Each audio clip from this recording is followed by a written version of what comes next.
Tonight on Missing Persons Unit, a story that touched a nation's heart. I love you so much. Please come home. When Veronica Green's two daughters set out to find their missing mum, they never dreamt they'd find a brother. There he is. And a warning for every parent. A 14-year-old chat room addict missing for 3 weeks. He was probably 35. What? Has JD fallen prey to the man she met on the net? Also, the mysterious disappearance of 67-year-old Ivon Davis. She maybe has got into her car when it was hot and maybe had some sort of an attack.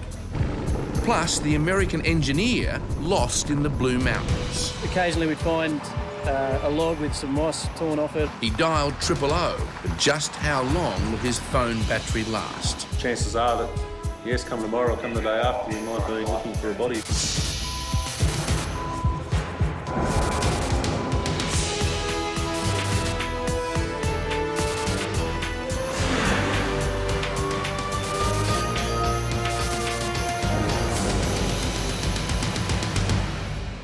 Morning, Sarge. It's another busy year for the officers of the Missing Persons Unit. We have 26 outstanding this morning. At the daily muster, cases are handed out according to urgency, and teenagers feature on today's list. Andy, you had a 14-year-old female reported missing. New team member, Senior Constable Andy Drummond, is assigned the worrying case of 14-year-old runaway JD, who's been missing for 3 weeks. She actually hasn't been seen since the 28th of September. We also have a bushwalker that's gone missing at Wentworth Falls.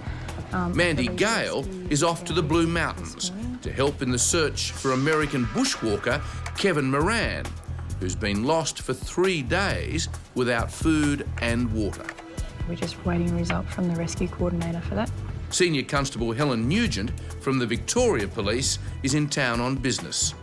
She's been working closely on the Veronica Greene case for 4 long years and is here to give the New South Wales team some good news about an unexpected breakthrough. Veronica went missing about approximately 30 years ago. I have had assistance from Darren Conabier in the past. One inquiry that was very important was a birth certificate check he did for me in regards to a son Veronica gave birth to. Veronica's daughters have been looking for their mum. Instead, they found a brother they never knew existed.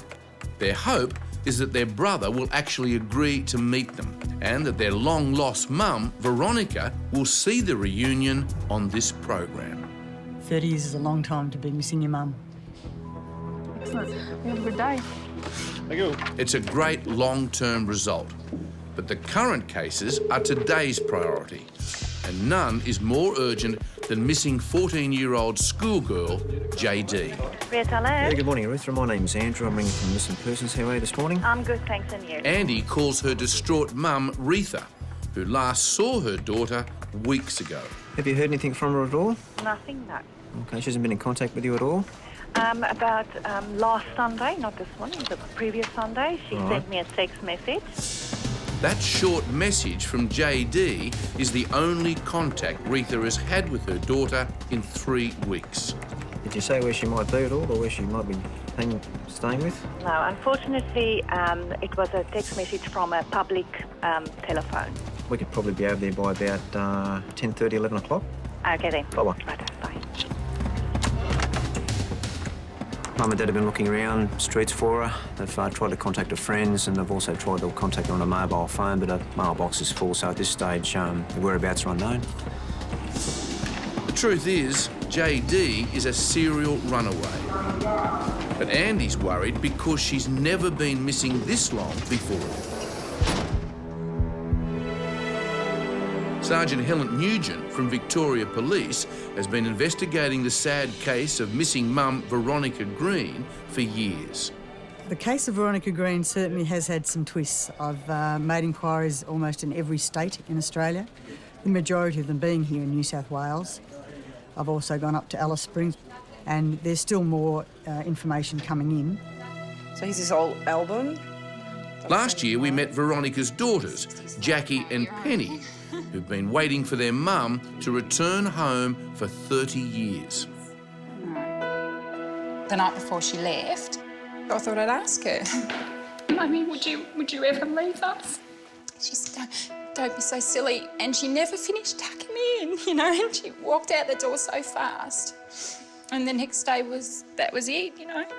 Oh. It's been an agonising search, made even harder by a reported sighting as recently as last year. Everyone, like, I don't know, everyone else has a grandma. One day, baby. It was my fault. It's been really bad, and I just want you to know that I'm sorry. I'm sorry, and I love you so much. Please come home. But while searching for their mum, Helen Nugent discovered that Veronica had a secret. 46 years ago, she gave birth to a little boy whom she gave up for adoption. Right, I've got some news. There is a male child born at that time. Wow. Their baby brother was adopted out before the girls were even born, and their mum never told them. So Penny and Jackie then continued to make their inquiries, and they then located their brother. Oh, my God. So the girls made a heartfelt plea on this program to their older brother. You do exist, and you are out there, and we are really looking forward to making contact with you, and I hope that you will find it in your heart to want to have contact with us and our families. It would be really lovely to get to know our And as it turns out, 1,500 kilometres away in Kempsey, in northern New South Wales, their brother Stephen was watching the program. It would be really fantastic if we could get to know you. But Penny and Jackie would have to wait a little longer before they saw their brother. And hopefully we'll see you. It would take Stephen 4 more weeks to work up the courage to call his sisters. And we're hoping at that reunion that if we can get some of that information out and about again, that we're just hoping Veronica will see that, and again that'll bring her forward, and so we can reunite them all together. That would be the end that we're looking for.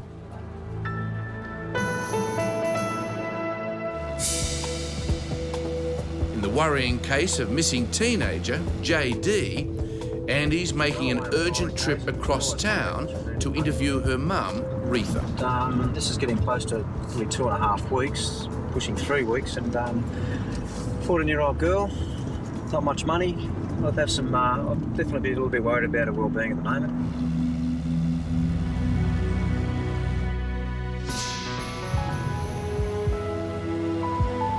"14-year-old schoolgirl JD has now been missing for 21 days.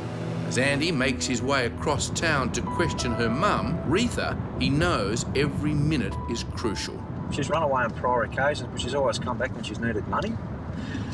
14-year-old girl, not much money. I'll definitely be a little bit worried about her well-being at the moment. JD is certainly no angel. She's run away from her home in Wollstonecraft in Sydney's north 8 times in the last year. Hello, Retha. How you going there? I'm good, and you? Oh, not too bad, thanks. My name's Andrew Drummond. You can call me Andy if you like, and this is Melissa Hawkins. Hello. Retha has been ringing JD's friends around the clock, but none of them have seen or heard from her. We've got one of her friends, Rachel. Does she keep in contact with Rachel fairly regularly? Rachel's not specifically welcome in my home. There was a few times that I had to go look for them at night. Now, Retha, has she got a boyfriend at all? The problem is she doesn't hang out with her old friends anymore. Oh, okay. Yeah, so right, these are yeah. new friends. So yeah. she's met some people a little bit, would you say, a little bit undesirable? Absolutely. I found her on a few internet dating sites. And, you know, people don't realise what's happening. The photos that they can take on their phones these days and just send wherever they feel like. It's really ridiculous. I'd like to know where this Sam gentleman is at Auburn, because I think if we can find or track him down, we'd definitely be on the right path to locating her, I think.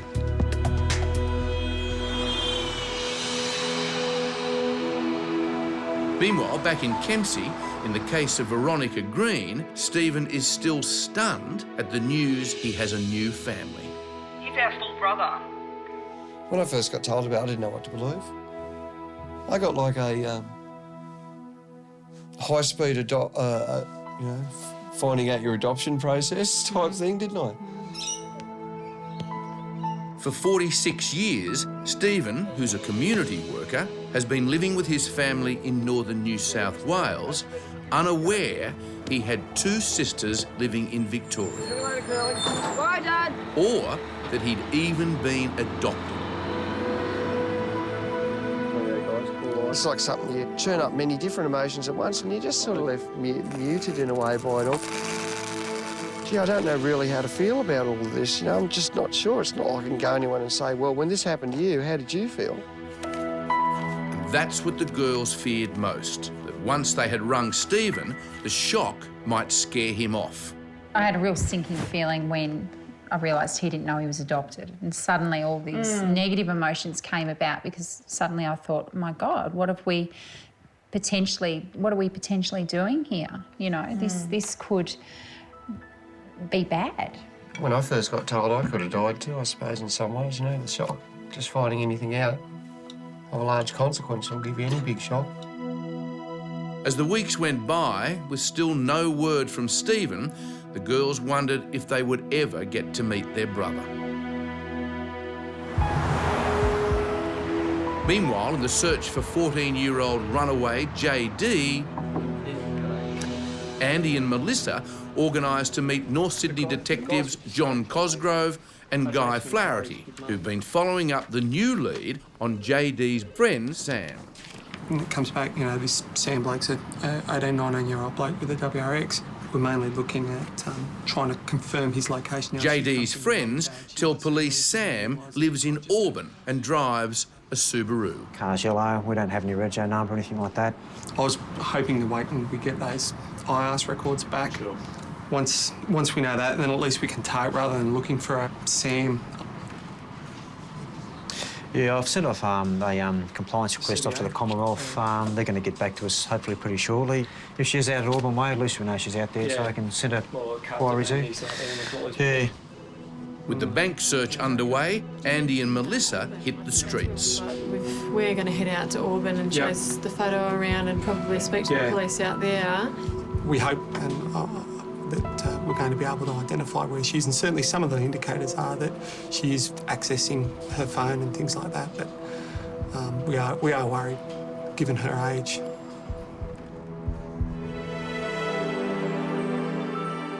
After 4 agonising weeks of waiting for their newfound brother Stephen to call, Jackie makes one last plea to him. I just sat down one day, I thought, this is it, and I'm going to write a letter. And I just thought, even if he doesn't want to know about us, I wanted to just put my feelings down in writing and let him have it. So, look, the final paragraph is, anyway, Stephen, I believe that we can learn from our past, but our future is up to us. So we would dearly love to meet you and perhaps be part of your future, if you want, but this is up to you. Fond regards, your sisters, Jackie and Penny. The letter sums it all up. And it actually had a copy of birth details and all that kind of thing that they threw in with it.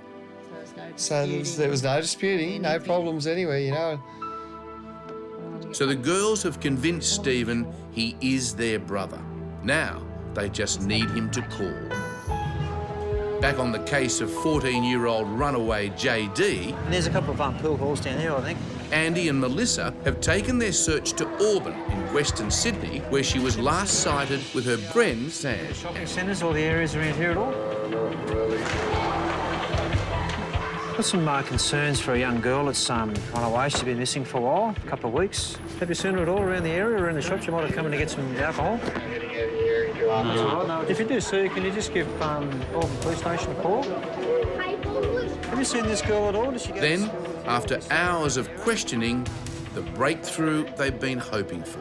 She turned up at George Street McDonald's with some unknown friends. Now, apparently her friend Rachel said she was there and she was wearing someone else's dress. One would hope that there's some street vision there. So police raced to check the CCTV surveillance footage from McDonald's. Back in Melbourne, in the case of missing mum Veronica Green, there's still no word from Stephen. So did you think it was pretty special that suddenly you've got an uncle? We have never seen him before. Excited. So the whole weekend, waiting, every time the phone rang, oh, quick, oh, don't answer the phone, it might be Uncle Stephen. Then, after 32 days, came the call that would change Jackie and Penny's lives forever. Hi, this is Jackie. Unfortunately, we can't take your call. Hello? Well, that scared me. I think I know who it is. And I've gone, yes, this is Jackie.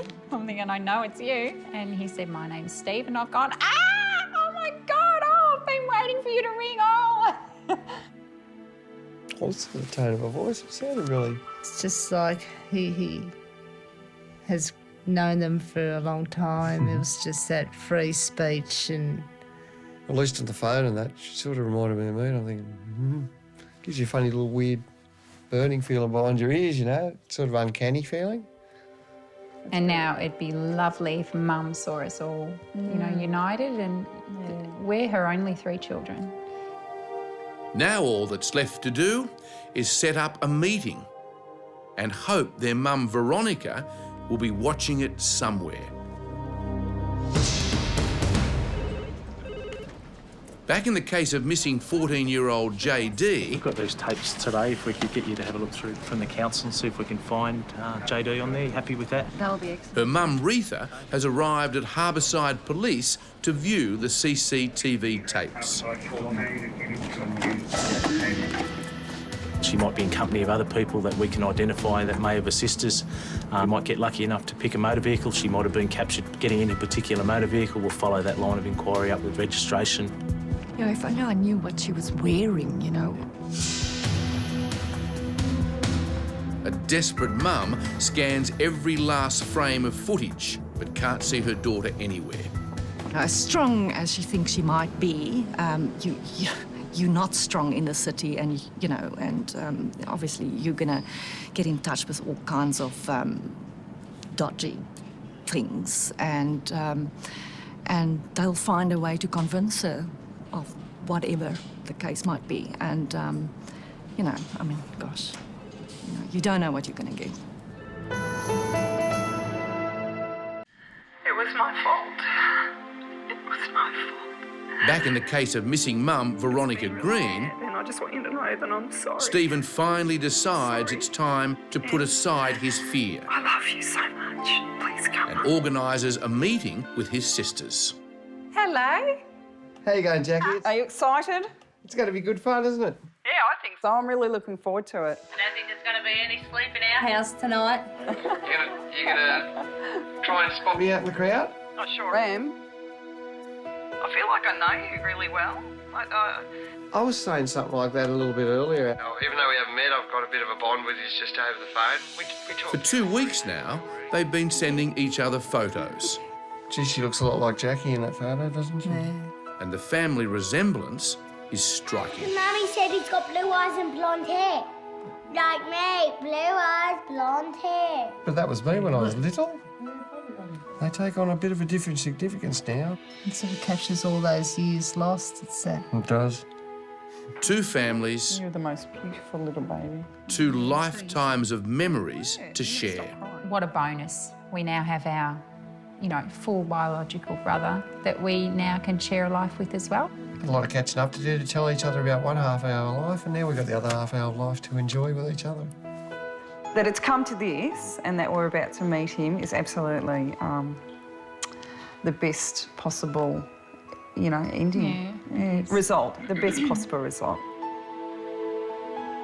Jackie and Penny still haven't found their mum, but their reunion with their brother is only hours away. Back in the case of missing 14-year-old schoolgirl JD, it's been 22 days since anyone has seen her, and Retha is a mum torn apart. The further it goes on, the more things that can happen to her. I also know the way she is Like she might stay with somebody and yet she might get tired of him and then just pack up and go, and that's what I'm worried about. I'm not sure what's going to happen then. At the Missing Persons Unit, Sergeant Getty, Senior Constable Garland, Missing Persons. Mandy receives an update from police rescue in the Blue Mountains, who are searching for missing American Kevin Moran. What's happening? He made contact with OOO yesterday. Yeah. From an area that is called Valley of the Waters. Kevin, who's an engineer, managed to get through to police using his mobile, but they still can't get a fix on his position. We believe that he went into the bush on Saturday afternoon, and of course Saturday was fairly warm, and then Sunday it's come over raining, so he's been lost in the bush ever since then. After 2 days without food or water, it's critical that he's found immediately. At this stage, we can't conduct a helicopter search because of the weather. Yep. Is there a chance they'll get Polly out later on if it clears? Oh, if it clears up, yeah. Okay. So we're conducting a land search into that area with Police Rescue and National Parks and Wildlife Service. Okay then. Bye. I guess maybe like being from America, he wouldn't know what the land's like out here. And, you know, tourists come over and hear about the Blue Mountains and how beautiful they are, and off they wander and, you know, don't go prepared. My concern would be if that battery does run out. We can't call him, he can only call out. So if that battery was to run out, and especially if he's moving around, would make it really difficult. It's now day 23 of the search for missing 14-year-old JD. But Andy and Melissa have now located her best friend, Rachel. Hopefully she'll be able to give us a few more details on where JD may have gone to. We believe that she may know or possibly have some information about a house in Auburn. She's been to that address. I can't say if Rachel's the bad influence or if JD's the bad influence. What I do know is, as bad as they are for each other, they actually look after each other. Andy believes Rachel is still in contact with JD and needs to know where she last saw her.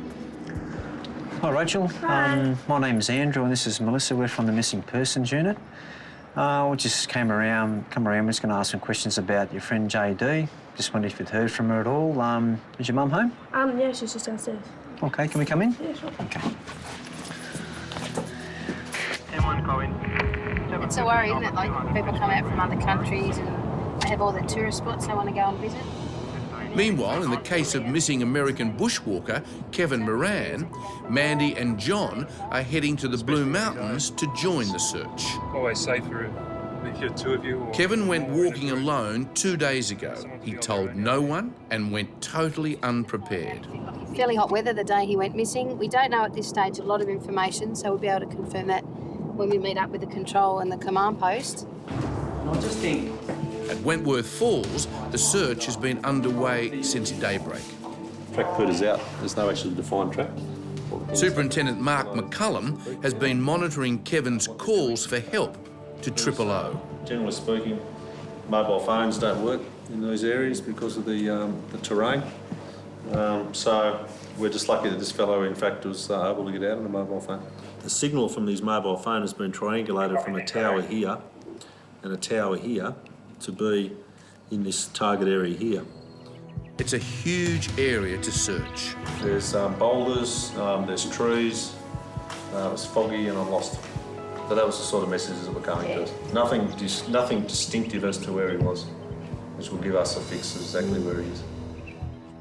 If Kevin's battery dies, and without his phone to provide a fix, another day out here could prove fatal. He's probably been outside there now for 72 hours. Chances are that, yes, come tomorrow or come the day after, we might be looking for a body. Meanwhile, back in Sydney, in the case of missing 14-year-old JD... I believe that you're good friends with JD. At first, her best friend Rachel isn't saying much at all. We're trying to establish, with your help, just to try and find out whereabouts you may be. But she soon realises the best thing she can do for her mate is to come clean. When was the last time you spoke to her? The other day when I bumped into her in Burwood. Okay, so that was last week? Last Thursday. In the night or during the day? It was about 2 o'clock in the afternoon. Okay, so were you over there to meet with her? No, I was there with other friends and she was just walking past. Have you met Sam at all or been around to his address? Yeah, I've been to his house about a month ago or 2 weeks ago. We're a little bit worried about her. I know he's got a car. Do you know what type of car it is? So, a Subaru WRX, it's yellow.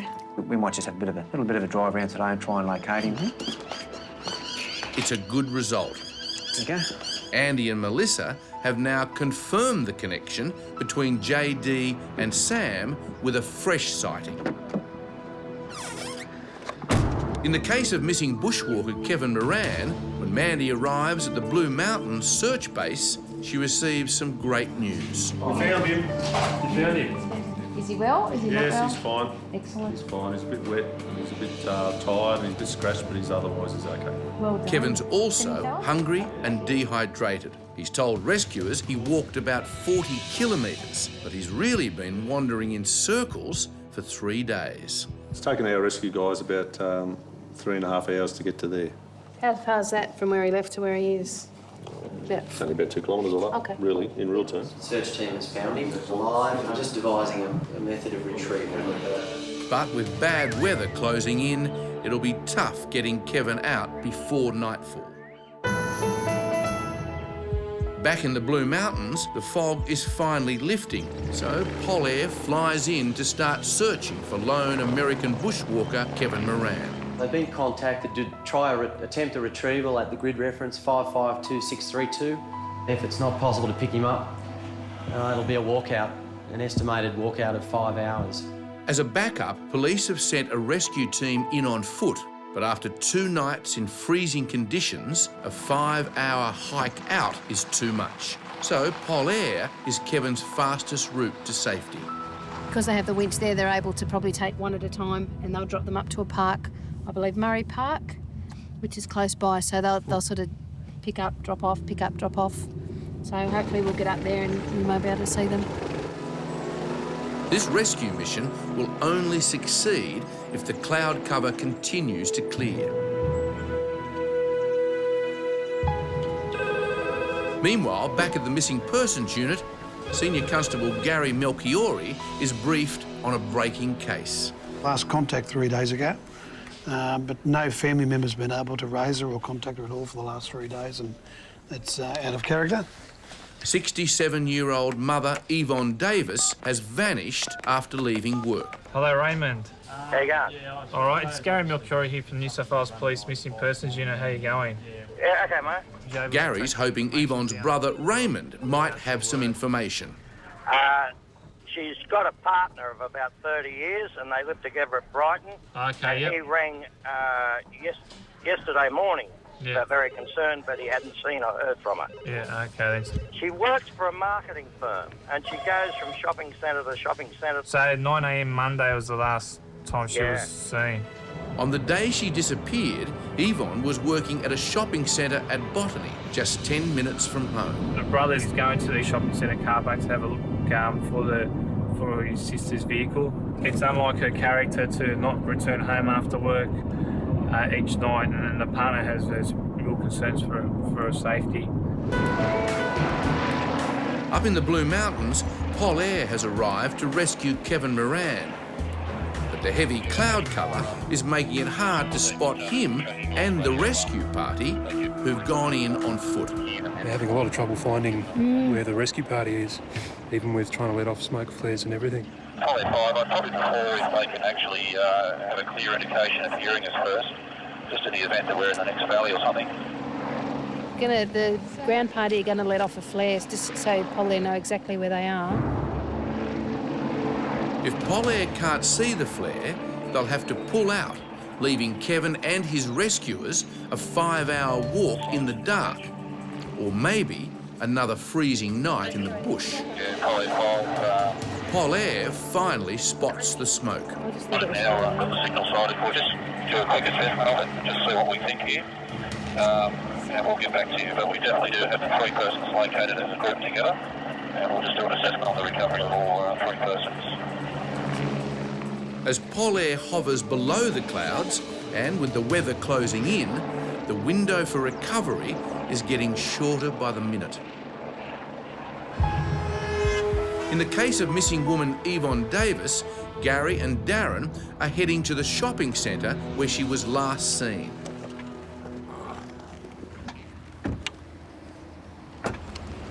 Her brother Raymond has been here for some time and found no sign of her. Raymond, yeah, Gary Milchory. How you going? Great going.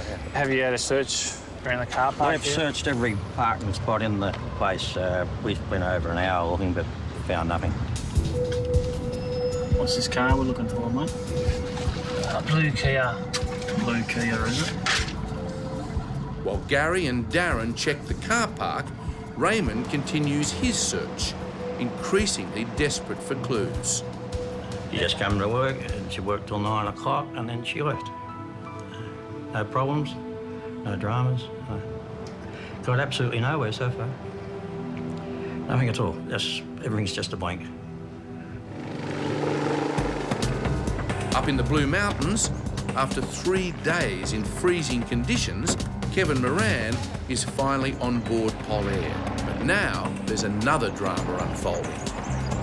Just orientating, I suppose, just a bit of the weather, finding out where the actual label is. The clouds are so low, the pilot can't see the landing site. He's virtually flying blind. We've just got to guide him in by watching where they are and which way they're travelling, all sort of stuff. Only 5, just with the cloud about. We don't have time to muck around, so we're just going to go straight over to the golf course and try and pick somewhere there suitable just to offload these two so we can get back into recover the other two. Rescue 84, copy that. They're going to go to the golf course instead. They don't have time. It's a frustrating moment. As police race to the golf course, this rescue is far from over.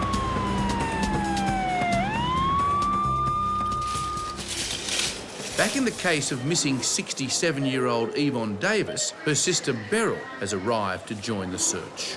She was there Monday morning and she hasn't been home since. Does Ivon have a mobile number? Yes. Have you tried to contact it? Yes, we've rung it, we've left messages and we've left text messages. Did you mention anything about any problems? No. Work problems, personal problems, nothing like that? She's been very happy. The last time I visited her. Without any history of mental illness or depression, Beryl's biggest fear is that Ivon has fallen ill somewhere and is unable to get help. I'm just really worried that with the heat that has been, that she maybe has got into her car when it was hot and maybe had some sort of an attack with a through heat stroke, and she may be in a car somewhere.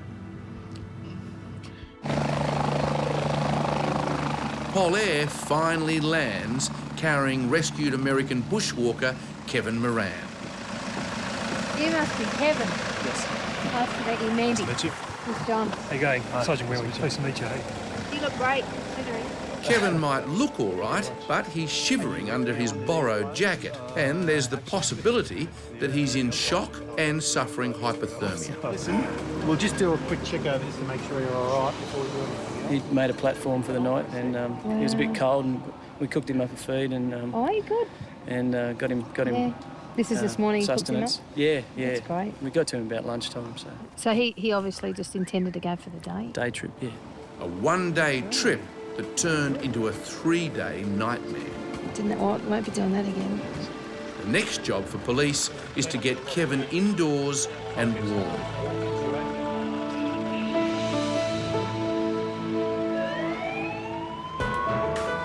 Back on the hunt for missing 67-year-old Ivon Davis, the search at the shops has come up with nothing. So Darren and Gary head over to Yvonne's home to speak with John, her partner of 30 years. Yeah, well, I'm hoping de facto can shed a bit more light on the situation for us. Obviously, the family don't know what's happened in the preceding hours to her going disappearing.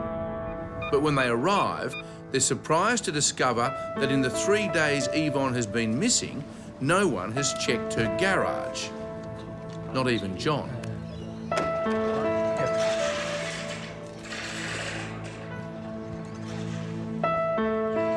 When Darren and Gary open her garage, they make a devastating discovery.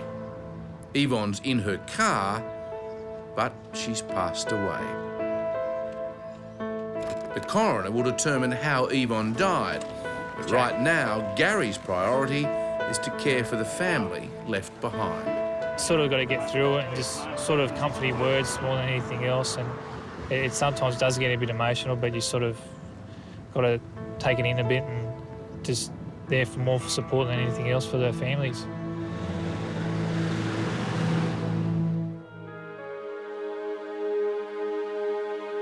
Back in Melbourne, in the ongoing case of missing mum Veronica Green, it's the night before Stephen's arrival. For the first time, he's about to meet his sisters, Jackie, Penny, and their families. I thought the Yeti seemed quite friendly. Jackie still remembers her mum walking out 30 years ago and realises the pain it must have caused her. I know the way I feel about my girls, and I just know that to her there was no other option and there was no other way out, and perhaps she thought she was doing us more harm than good to stay. Thank you, Mitchell, for reading to us. Tonight, Time for bed, let's as she puts her own children to bed, the memories of her mum's disappearance take on an even greater meaning. It's significant for me because the girls are approaching their 7th birthday, and that was when Mum went, for me. I think there's no doubt she loved us. We know things like that she cried all day at work. So, you know, we've been told that. And all our family and her family tell us that she adored us, give anything to see her. Okay. We just got to, you know, hope that she sees us together and wants to come home and be part of that. Do you have sweet dreams? Good girl.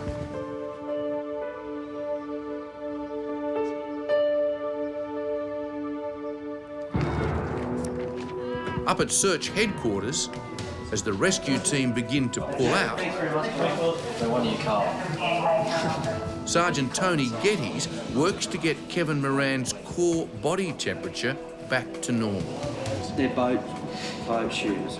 You had the worst possible pants inside. Yeah, my initial plan was just to go on a day hike. After spending 2 nights freezing in thin cotton clothes, hot soup is the best medical treatment for hypothermia. You've had 2 nights out there. Yeah. What happened? Tony needs to know exactly what happened to be able to assist in other rescues. I just completely lost the track. And then I reached a point where it just became very dense, the vegetation, such that there was absolutely no trail whatsoever. Occasionally we'd find a log with some moss torn off it or a vague footprint in the sand, so at least we figured that someone had gone through there recently and we were able to, it just gives you a bit more hope. Now, did you deliberately make footprints and mess up any area to leave clues or not? No. Did you have a knife? No. Did you have matches? No, I didn't. He was obviously cold. It had been very cold last night and wet. He had no shelter.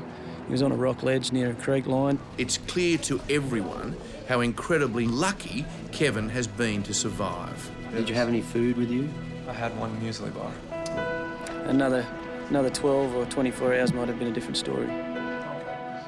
I'm amazed at how well he's come through it all. Apart from a few scratches on his hands, he's fine. I worry for him, though, maybe this afternoon, because he's got no family here, his family are overseas. If he was to sort of sit around, that's when it might all hit him. So we've given him the number of a support service that we use, and hopefully he'll be in touch with that and he can share his experience with somebody. But, yeah, what he's been through, amazing. Amazing. I couldn't do it. I wouldn't come out that good, I don't think. But, case closed. Meanwhile, back in Sydney's west, it's the 23rd day of the search for missing 14-year-old schoolgirl JD. So if you see a street ring like that or anything's familiar, just let us know. And Rachel, her best friend, is having problems remembering anything. So any of the tennis courts? Rachel's trying to show police where Sam, JD's boyfriend, lives. The road here, when we go right, that'll take us into the Auburn area where the parks are. Okay. While the police follow Rachel's confused directions, across town, JD's mum, Retha, combs a nearby shopping centre.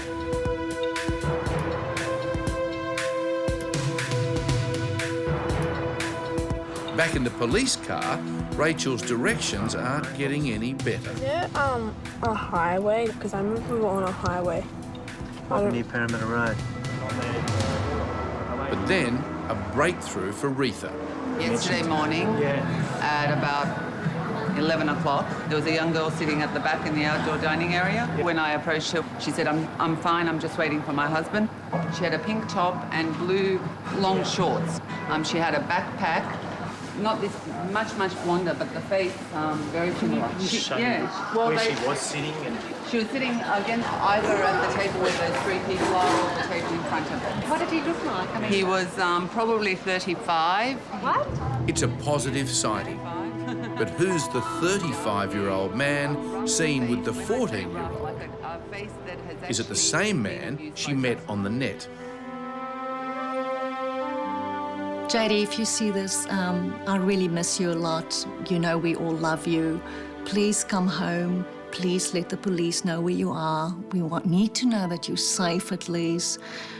We want to help you, whatever difficulties you have. Please come home. Love you.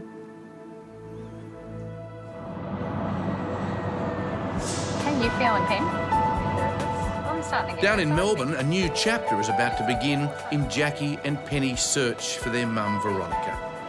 Landed. It's landed. Hurry. We gotta hurry.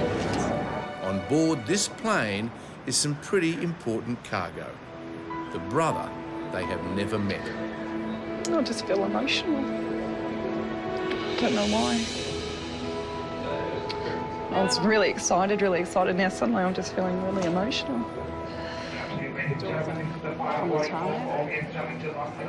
It's a life-changing moment that Jackie and Penny never imagined.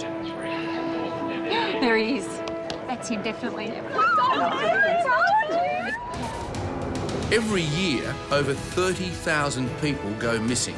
Have you seen 55-year-old Rosemary Dodds, last seen in Kingston, Queensland in 1983? Or 57-year-old Christine Redford, who disappeared from South Australia in 1998? And 22-year-old Melissa Brown, who disappeared from Adelaide in 1994. If you have any information, please call 1800 333 000.